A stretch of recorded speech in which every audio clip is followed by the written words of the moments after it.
Hey guys, welcome to the Liberal Hive Mind, a channel solely focused on exposing the abundant hypocrisy of the left. 4 years of the Trump administration, one thing we heard from lefties over and over again was how Donald Trump was using the White House to enrich himself. Even though a good chunk of his campaigning efforts to become president came out of his own pocket, the guy lost a big chunk of his net worth running for president. I mean, he didn't gain anything. Of course, his reputation took a massive hit with the mainstream media attacking him constantly. Now he has to deal with vindictive political lawsuits one after another, phony investigations, even the ex-New York City mayor, Bill de Blasio, trying to shut down one of his golf courses. And of course, on top of all of that, he donated every single penny of his salary to causes that he thought was important, at least his presidential salary, that is. But despite all the facts, the left kept telling you that Donald Trump was a corrupt man and a corrupt politician who was using his time in office to enrich himself and his family members. Donald Trump Jr. this, Ivanka Trump that, Jared Kushner, whatever. We've heard it over and over again. Meanwhile, Nancy Pelosi and the rest of these Democrats, and not only these Democrats, Republicans too, these Washington swamp creatures, are actually enriching themselves through their public office positions. They tell you Donald Trump is a criminal, but Nancy Pelosi and her husband Paul Pelosi at this point should be investigated at a bare minimum, and in my opinion, they should be arrested for insider trading and what seems to be blatant corruption. How many times are we going to cover the exact same story? You guys remember a couple months ago, right before the House was passing a massive subsidy package for electric vehicles, Paul Pelosi invests, I think, $1 million or something along those lines into EV stocks. I believe it was Tesla. And now we have basically the exact same story playing out once again. 5 days before the House passes a package to subsidize chip manufacturers, we all know that there's a chip shortage because of China and Taiwan lockdowns over the last couple of years. Used car prices have skyrocketed as a result. Well, the House is passing a bill to subsidize chip manufacturers, and 5 days before they do it, Paul Pelosi invests in Nvidia, a massive chip producer. And based on the disclosure, they've invested anywhere from $1 to $5 million. But like usual, folks, nothing to see here. Keep paying attention at the imminent threat of Honald Glorf and the Republican threat to democracy as these corrupt Washington goons continue to enrich themselves by the hundreds of millions. Let me show you guys what's going on. We got some stuff to get into, so let's roll the tape. Alright friends, take a look at this. Nancy Pelosi's husband makes huge stock move ahead of key vote on chip subsidies. House Speaker Nancy Pelosi could be poised to cash in on upcoming legislation meant to bolster the U.S. semiconductor industry after her husband exercised shares worth as much as $5 million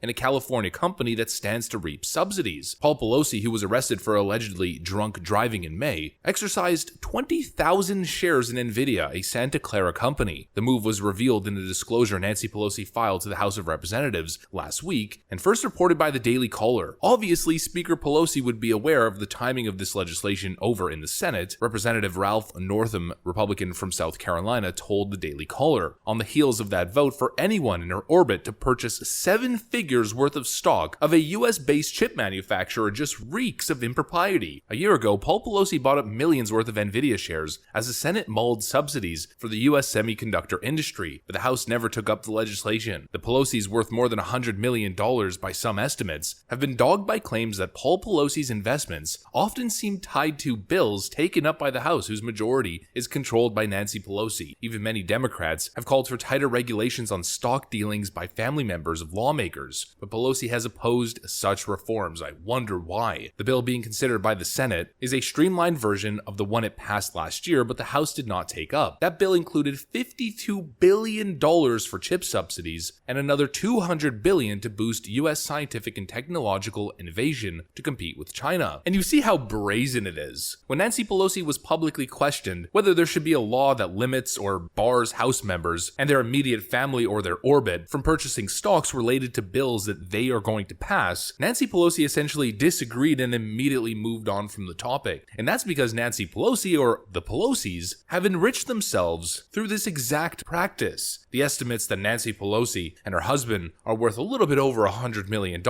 I guarantee you is a joke. Most of these net worth estimates are complete garbage, and in many cases, they completely underestimate the actual net worth, especially of shady, wealthy individuals. It's a whole lot easier to estimate Jeff Bezos' net worth or Elon Musk because it's directly tied with the stock price and how much of the stock they actually own. They're not doing that much outside of that, maybe a little bit of investing, but for the most part, the majority of their net worth is tied up there, and so you could calculate or you can estimate what they're worth. The Pelosi's, on the other hand, who are involved in all kinds of things and probably a bunch of business dealings and investments offshore, and of course parking their cash offshore, I'm pretty confident in thinking that Nancy Pelosi's $100 million tag is a little bit outdated, especially considering what we saw before all of the lockdowns during the pandemic. Many House members had a keen understanding of what was coming, much better than regular citizens, and we saw massive stock sell-offs and then buying in after the crash, enriching themselves throughout the entire stimulus era. The insider trading, especially over the last 2-year bull run during the stimulus era, well, people like the Pelosi's probably doubled, maybe even tripled their net worth. Think about how the stock market doubled and real estate values in certain areas tripled. And as I mentioned in the intro, this isn't uniquely a Democrat problem. Republicans are doing the same thing. I mean, Dan Crenshaw more than doubled the S&P last year. While you're getting poorer, Dan Crenshaw is expanding his net worth by incredible percentages on a year-by-year basis. And of course, that should be scrutinized as well, but it's much more frustrating when we see Democrats do it, because Republicans don't claim to be the savior of poor people. Republicans are trying to fight for an even playing field, basic economic prosperity and opportunity. Democrats are playing the handout game and are playing the I'm gonna solve poverty game as their policies destroy the economy. And while everybody is suffering, Nancy Pelosi and her $25,000 freezers with her chocolate candy is doubling her net worth and making play after play after play using insider information to make the most incredible stock picks of any investor ever. I mean, I'm sure a lot of people fantasize about having a crystal ball or being able to go back into the past 10 years and invest in Tesla, invest in Bitcoin when it was $10 a coin, and come out a billionaire. Well, apparently you don't need a crystal ball or a time machine. All you really need is to be Speaker of the House or to be part of the Washington swamp, and boom, you have the crystal ball that you need. As Nancy Pelosi keeps saying, oh, the children. Their policies don't reflect any of it. They don't care about children. As Nancy Pelosi and the rest of these Democrats keep saying, oh, the poor people. You're suffering so much. Yeah, you're suffering, but they're not. Your retirement savings is taking a massive hit. Everyone's is, but they're expanding their wealth in a totally unfair way. They're not on your side. And that to me is a fundamental distinction between the Democrat and the Republican Party, or at least the establishment of both sides. Both are corrupt, but one is corrupt and utterly dishonest and deceptive. How can the party of the working class and the party of the poor be the party of the most wealthy billionaire elite? Not the top 1%, but the top 0.1%, the financial cabal who continue to enrich themselves off of your back. I mean, the irony is just incredible. Lefties always complaining about capitalism and the 1% corrupt billionaires making their wealth off of our shoulders is what they say. It is true, except it's not capitalism. It's crony capitalism. It's Washington capitalism. It's DNC capitalism. The government becomes bigger and bigger and bigger. They have their hands in everything. They control so much, from monetary policy to economic policy, company subsidies and taxation. All of these decisions, they get to pick and choose who the winners and losers are, and is it any surprise that at the end of the day, as everyone else is losing, they continue to win through their corrupt actions? And Nancy Pelosi and Paul Pelosi are the king and queen of this exact crony capitalism corrupt racket. It's something that must be investigated because it's just not right. Here we are once again with all of these lefties going after billionaires like Donald Trump and saying they have no place in politics. They should be taxed into oblivion as they cheer on their own political establishment and party, which is just as rich in a lot of ways. The only distinction is, at least Donald Trump made his own money in the private sector. At least he provided value with the things that he created. Donald Trump being a key figure in the major economic boom of New York City. Nancy Pelosi and Paul Pelosi, all they really are government leeches, and there's a serious distinction between the two. But of course, that's what I got for you guys in this video. Leave a like if you enjoyed it. Thanks for watching, and I'll see you on the next one.